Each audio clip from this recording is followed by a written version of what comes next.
How's it What's up, going? sis? Hey, hi Kelly. Happy Wednesday, everybody. I'm so excited. I got it to work because I was like, ooh, the way my technology game is set up. You don't really know what she's doing sometimes. Amen. Super, Yeah, super yeah. excited. Yay, I figured it out. Look at it. There you are. Hello. What's going on, I'm sis? good. I'm good. Happy Wellness Wednesday, everybody. Thank you guys. Wellness Check Wednesday. Thank you guys for spending a little bit of time with us. I'm super excited about today's conversation and topic where we're talking about safe spaces and dark places and really taking ownership of our mental wellness. And this topic was so important to me because you can just see how difficult the battle of the mind is right now. Depression Absolutely. is a big thing right now. Suicides are running rampant all over, from the church house to the schoolhouse. And it just kind of seems as though we are losing our ability to kind of grasp the power to reel ourselves back in. You know what I mean? Um, yeah, Absolutely. that within ourselves, but then also just asking for help, just really asking for help and knowing that it's okay, that if you're not in a great place, that it's okay to ask for help. Um, when I called Carl last Wednesday, this is Mr. Carl Burnside, and I'll let him tell you about himself, but I'll brag on him a little bit. He is married to my ace, boom, boom, boom, boom, boom, my bestie that I love, Rachel Burnside. She is a powerhouse on her own. They both are just such incredible people, amazing speakers. They have a book on marriage. Uh, Mr. Carl is an unmasked warrior, so he has a passion for mental health, as well as Rachel has a passion for exposing the places within us that maybe are overlooked and shining a light on women and giving us an opportunity in a space that, if you read your Bible, you may not realize that these women are, you're like, who's that? Oh, okay. So her ministry is called Her Story Lives. I can't wait to get her on here for Wellness Check Wednesday as well. But I reached out to Carl specifically because of your background, of course, in mental wellness and your own incredible story. I know that for me, growing up in the church, being a preacher's kid, you're not allowed to be depressed. Right. You're not. What you talking about? You're not allowed. You're not Taboo. allowed to be depressed. Okay. Nah, You. it's Yeah, demonic. that's the devil. What you mean? You are not allowed to be depressed. You are not allowed to Right. be down. You better pray about it. You better figure it out Right. or something like that. But you are not depressed. You are not sad. And so I don't think that we were given the opportunity, number one, to be honest Hmm. about how we really felt, you know, and Absolutely. we also weren't given the opportunity to figure out, since I'm here, how do I ask for help or how do I receive help, you know, Indeed. if I'm down. And so it created people like me that don't know how to ask for help. And then I Yeah. don't know how. I'm getting better. The Lord is helping me how to accept help sometimes, Yeah. because I feel as though I should be strong enough to handle whatever is going on. So I am here in a transparent capacity to say we don't always have it all together. We really, really don't. But God is so merciful and so incredibly kind that He connects us with Mhm. people that have a passion for that and they can also be honest. So I want you to tell us about your background in mental health and your story, and then Mhm. let's open up the forum to have the discussion, and let's kind of start dismantling some of these ideologies that are not real, and freeing ourselves and freeing the people to really kind of work towards being our best selves, because when you lie to yourself, you can't be your best self. Yes. You can't. It's impossible. You cannot. It's Yeah. impossible. No. So tell me, so Yeah. so so tell us. I know, but tell the people, tell the saints about your background. Indeed. So I want you to keep tabs on the time because I don't have a clock in front of me, and And we're both preachers' kids, you so know, that's terrible.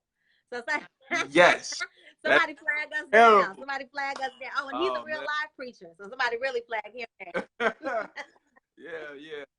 So here's the thing. I was in mental health for over 10 years. I ran residential treatment facilities that housed 24 hours, 7 days a week, traumatized youth who've had juvenile issues, juvenile delinquents, um, and these children from the ages from 5 to Wow. 18. So that's where I started my career. Got my degree in psychology, then I went on to work on my master's in counseling, both at Valparaiso University. And during that time, I worked with a lot of different companies. I worked with in-home service companies, providing families crisis management in the homes, and then ended up starting my own mental health clinic at the age of 27, just to be able to provide this service, because you'll be surprised how many people that work in mental health need mental health Right. themselves. And so that we call them wounded healers. And so I saw a lot of things in the industry that I didn't like, that got a call. I just wanted to create my own impact in the community. And so I did that. But over the years, working with all these different people, I think it created this mentality that, like, I've seen people try to commit suicide in front of me. I've had to do CPR on people, bring them back to life. I've had to counsel people from cutting their wrists and hanging themselves. Like, I've pretty much seen just about any disorder, whether it be schizophrenia or extreme cases of bipolarism or personality disorders, depression, manic depression. So I seen it all from the oldest to the youngest, even children as early as 2 years old, seeing some of those disorders kind of show themselves. And I think you create this God mentality, Mm. right? Where you believe that you're invincible. Because you're fixing it all the time. You have, yeah, because you're fixing people. You're like you think you're fixing people. You're working with people. You're helping people, and that happens in ministry, where you get this mentality, and you read the Bible, and you. I'm sorry. You see, I don't do mosquitoes. Lots of mosquitoes, you, Lord. hey, I rebuke that devil. You know, in the name of Jesus. He gave me 2 hands. Hallelujah. Uh, you see all these different things, and then in the church you discern these different spirits, and then so you casting out spirits, and you are helping people, raising them from sick positions and deathbeds, right? So you grow up seeing, I've seen my dad pray people back to Yeah. life, you You know, know. like I've seen all kinds of things from mental health to the church. And you become a little disillusioned because you'll start to think that can't happen to you. That, And I believe that in all the people I help, all the people I service, the people I come in contact with, it took my father dying for me to realize just how uh, vulnerable we are to a crisis, mm. and how quickly depression can like just come into your life. And no matter how much I learned in school, no matter how much I practiced in the field, no matter how many people I reached out to and helped, I could not help And you myself. know what? Let me just My, interject right there, because that is such an go important ahead. piece. When you work in such heavy capacities, you don't realize that Mm-hmm. you carry that. You take that on. Yeah, And so if you are yeah, not unloading, because you're constantly carrying loads, everyone is dumping on you all day, every day. And when you work in, for even for my teachers, that all of my teachers, I love them so much. And you're dealing with children, or even in my profession, and people come in and they're having their own personal things going on. And so you're there, you get dumped on over and over, and this is happening to me, and yeah, this is happening to me. And then in your case, you're seeing such extreme cases, you can't help but be absolutely. affected. And so I would Yeah, encourage anyone in any of those, well, listen, if you're dealing with people, come on, somebody, get you a yeah, therapist out here, amen, because everybody's crazy yeah, for the Lord. But I would definitely say, absolutely. like, you need to empower yourself to free yourself from all the things that you Mm-hmm. don't recognize that you're carrying. And then when it does Yeah, get heavy, you realize, like, some of that stuff is me, but some of that stuff is other people's stuff. You know what I mean? That yeah, I didn't realize yeah, is still heavy on me yeah, because I never talked about it, or I never, detoxed from it or whatever. So I just wanted to yeah. quickly interject to say, if you work in a field that is heavy like that, and you are constantly dealing with trauma and with pain, and with clients that have depression, or people that are Oh yeah, suicidal, please, please, please make sure that for your own mental wellness, that you have someone that Yes. you can talk to help you kind of decipher through those things, because it's not easy to be in that No. role. Go ahead. No, no, you're right on. And in my counseling program, our professors will always tell us every therapist needs a therapist. Like you have to unpack this stuff. You have to have somebody you can take counsel with. And then in ministry, you'll hear terminology used like you got to check your oil, Mm, right? And so a lot of times we want to do good, but we put ourselves in situations where we're taking on tasks, we're taking on spirits, we're taking on illnesses that we're not equipped to right, handle, right, right, you right, know? And so you end up doing more damage than you're doing good, and you'll jeopardize that person. And then what you're building an unhealthy relationship, because guess what? There's no checks and balances, and you're not checking right. yourself.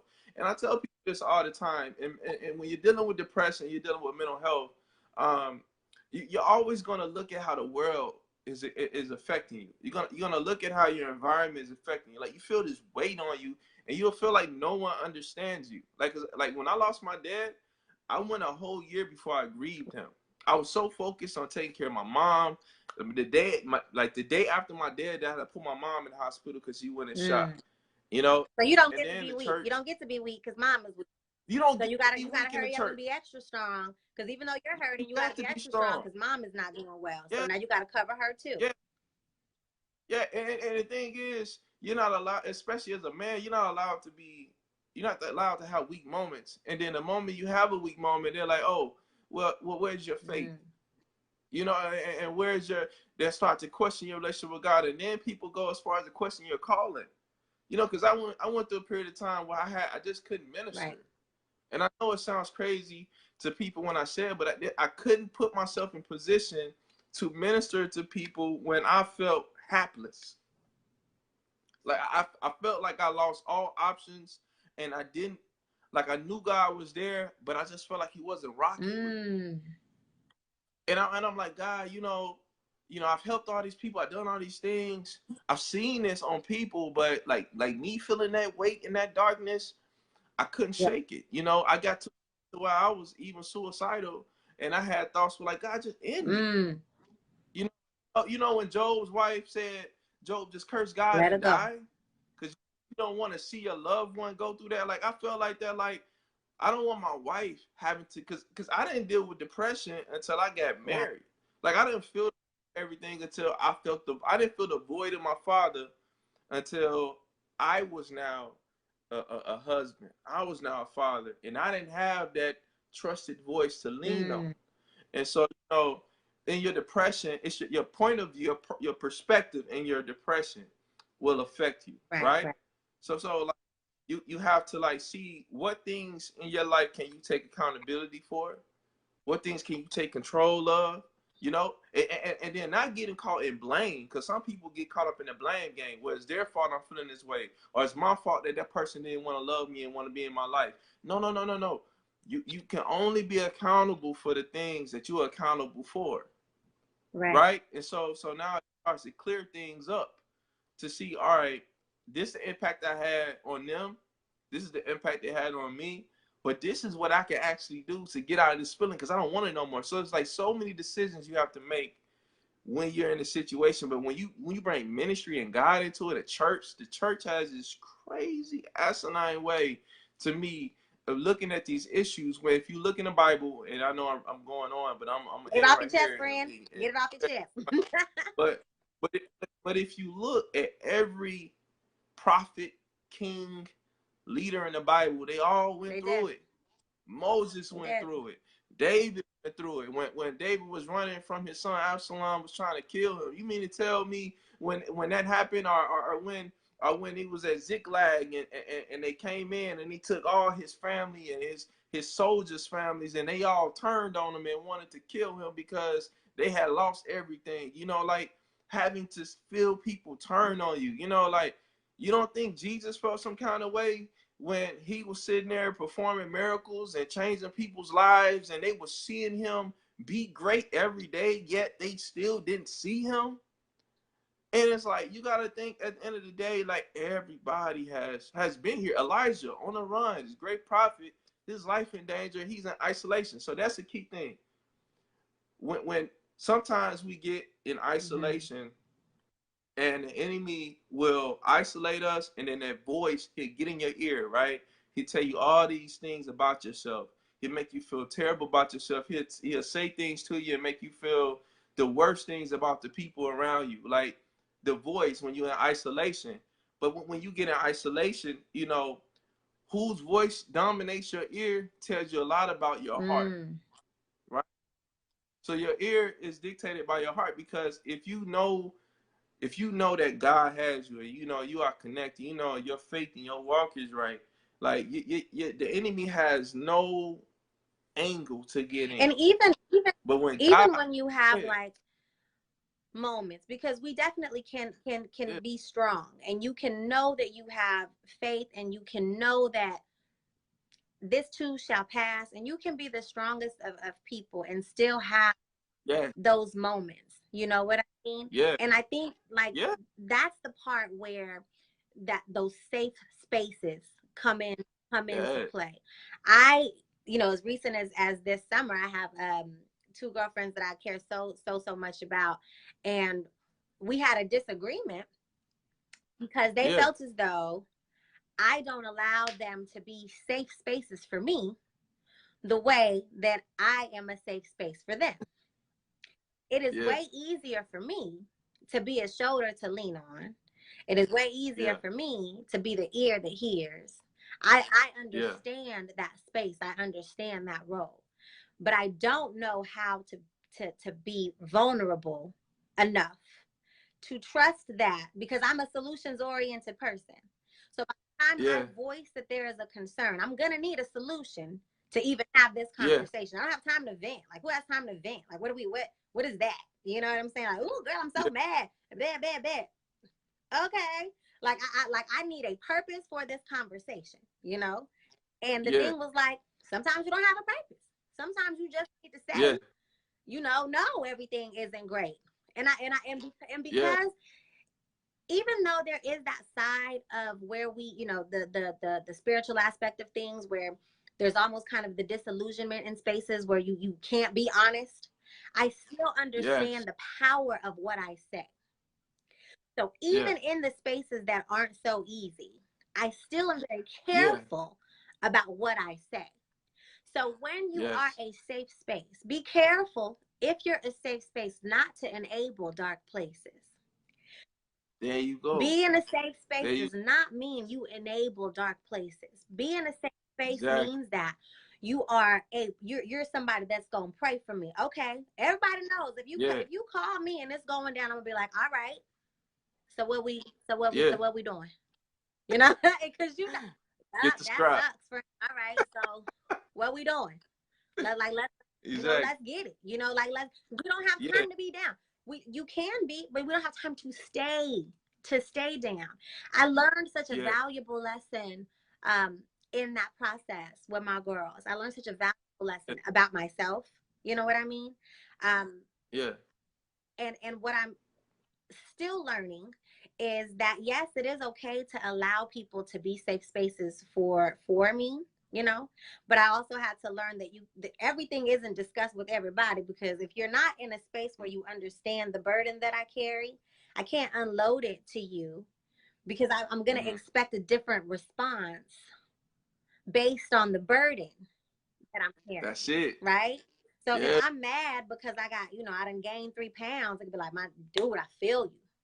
But if I'm concerned because I have 17 employees, okay, yes, and our bottom line is feeling some type of way because the summer was, yes, I cannot have oh girl, it's gonna be okay. That response is gonna piss me off, like real life. You know what I mean? yeah. That's not That fix it. that That don't make me feel good. and just being really honest. That is when you have to dig deeper within yourself and ask God Yes. to remind you of who you are in that moment, Yeah, so that those places don't overtake you and cause you to forget your capabilities because you're in a moment, right? Moments yes. come and moments will go. So you can let a Yeah. moment become your permanent residency. I will always tell, feel what you need to feel. Listen, if you are upset in that moment, be upset.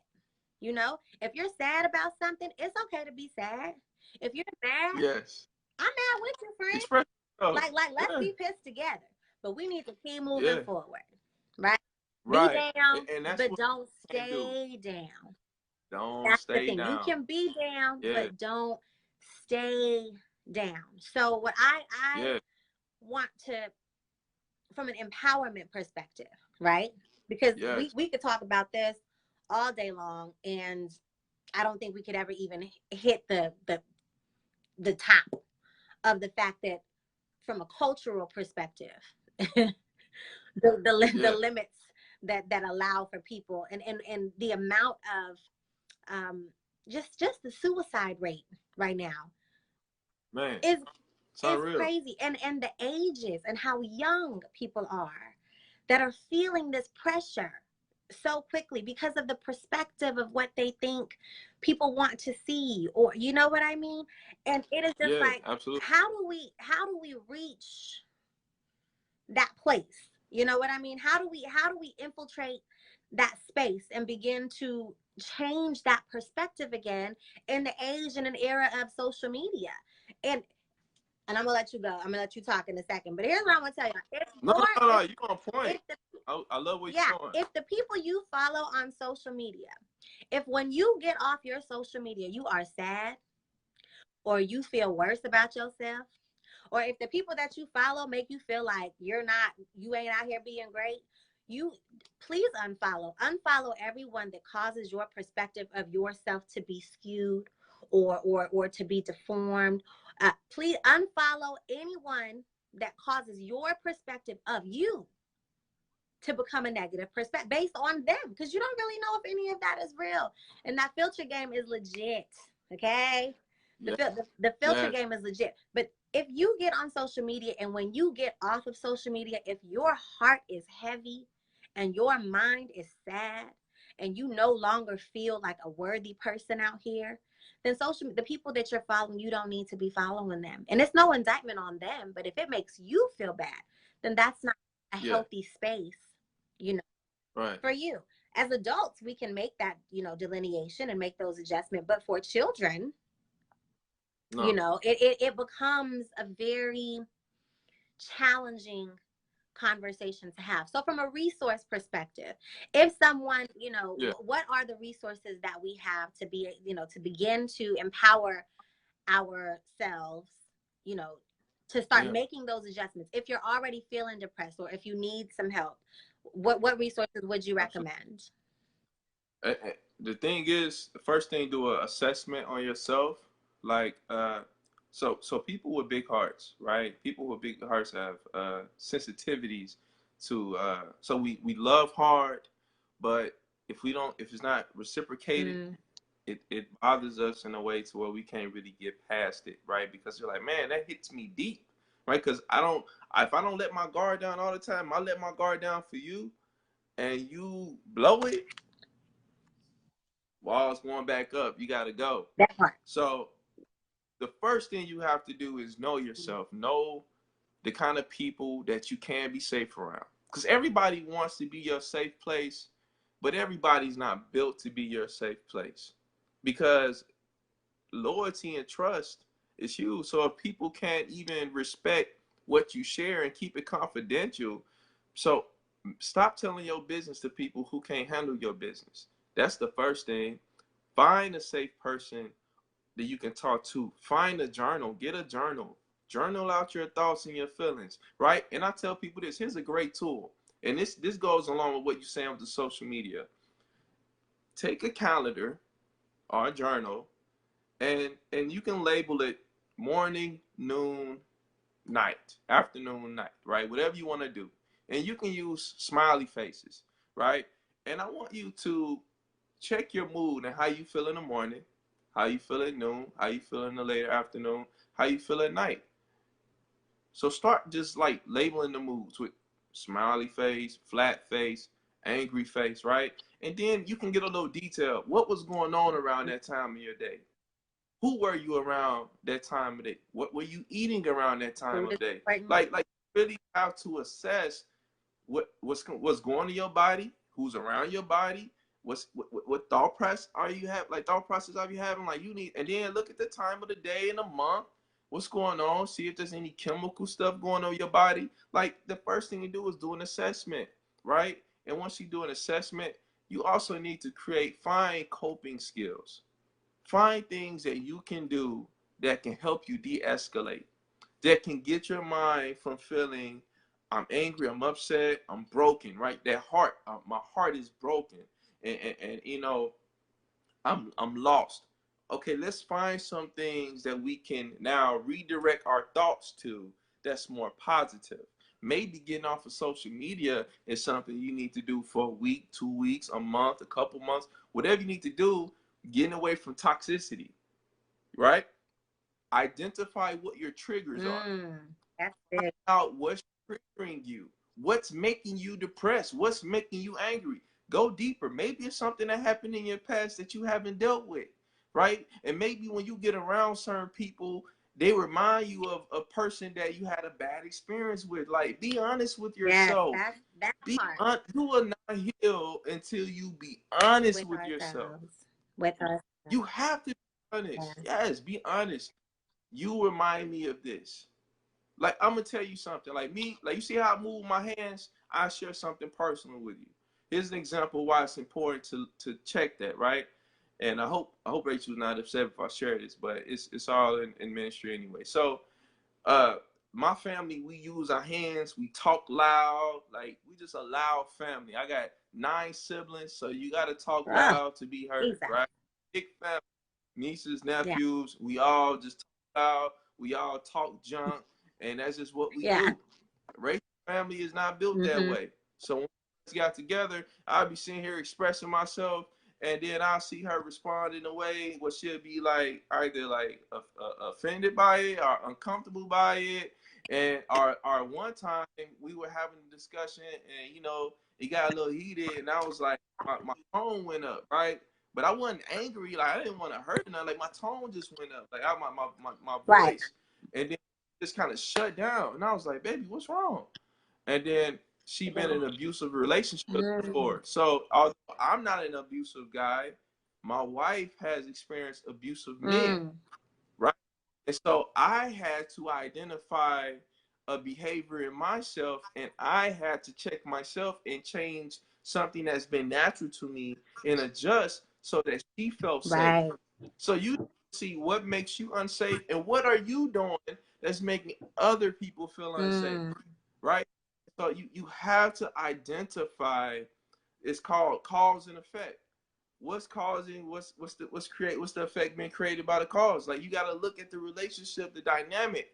And I'm sorry, I don't care how much you love them, whoever they are. If you have a unhealthy attachment relationship, toxic relationship with somebody, it needs to be severed, or you need to create a healthy Right. distance, Right. because all you're gonna do is hurt yourself in the long run. So those are things that you can do. Now, if you need a therapist in your area, I'm gonna tell you 2 places you can go, right? And you can find a certified, accredited, peer-approved, peer uh, Uh-oh, you suggested locking up. counselor. Say it Go, again. I'm not. It might be me. You see it? Am I good now? My Okay, you're Wi-Fi. good. See you doing the I job. got All you. right, cool. Go to the American Counseling Association. Go to the American Psychiatric Association. And the individuals in those associations, look at some of the comments there, look at their track record and history. You can see a lot of information on them. Find somebody in your area, and then you can see if they're in your network. And then you can also find people on there that may do out of network. If you don't have money, they may have free clinics for you to go and talk to So someone. I don't know if you Because, guys are able to hear him or if it's my can you hear me? connection that's giving us the blues, but I can. It might be mine. But what I will do is write out all of that information that you just said and Yeah, place it in the comments below, just in case people want to go ahead and explore those options. I also just quickly want to give a shout out to cool. Vanessa Presume. She has a foundation called Fight for Your Life, and they are suicide prevention. They're based out of Miami and Detroit, and what they do is they actually go into schools to do anti-bullying rallies. They go and educate facilities on how to really kind of assess things and be able to, recognize them so you can make the adjustments that are necessary in case that may be an issue. She also has a great event that's coming up on September the 21st. I hope to be able to kind of have her on to share her heart a little bit.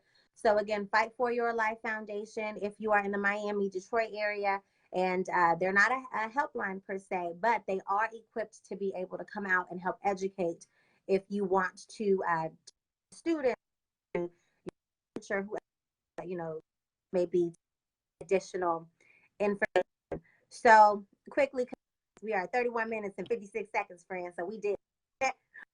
I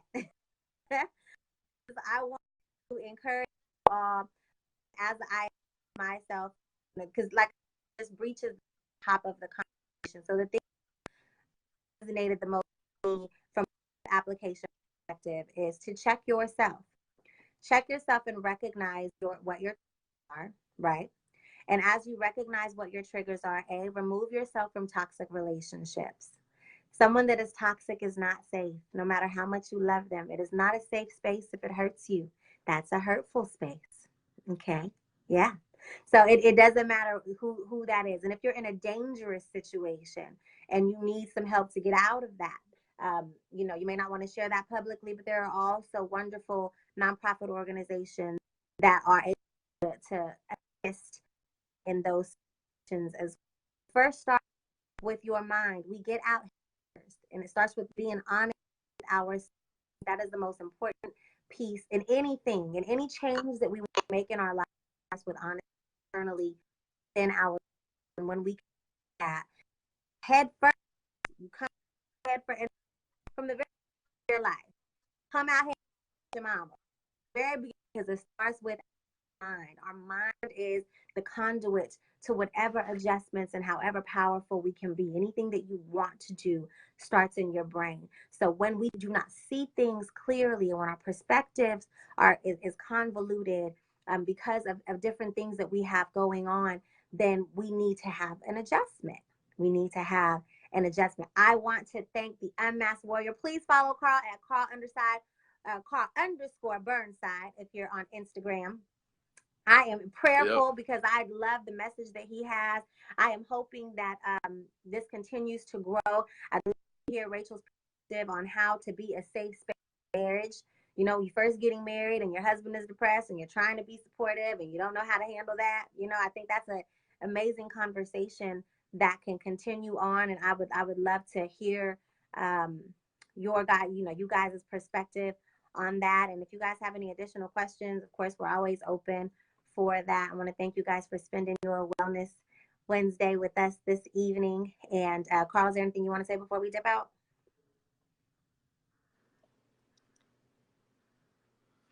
Uh-oh. Hey, it's like going in and out. Yes, Can he you is hear me? mad. It's okay, though. It's okay, though. All is well. All is well. All is well. All is well. Thank you, guys. Yeah, man, bless everybody, man. It was a pleasure. It Yes. was an absolute pleasure. Yes. Share this video. Yeah. We'll see you next Wednesday for our next wellness chat. We want to continue the conversation. All is well. Your purpose is beautiful. Like, that's the thing. When your purpose is beautiful, there's going to be things that come against it. But again, because God has a plan for you, that he's always going to place a surrogate. He's always going to place a solution around you somewhere. And when you open yourself up to the potential of who you can be, he'll always put what you need right around you. It'll never be too far. It'll never be too far. So good night. We love you. Thank you, Carl. You are my heart's joy. Love. And I appreciate it. Like, kiss my babies. I know they're asleep, right? My god babies are sleeping. Yes. Yeah, that's right. Don't maybe come get my kids because you got them awake out here in this world. Good night. Y'all be great. Send us your questions. Good night. Love you. Love y'all.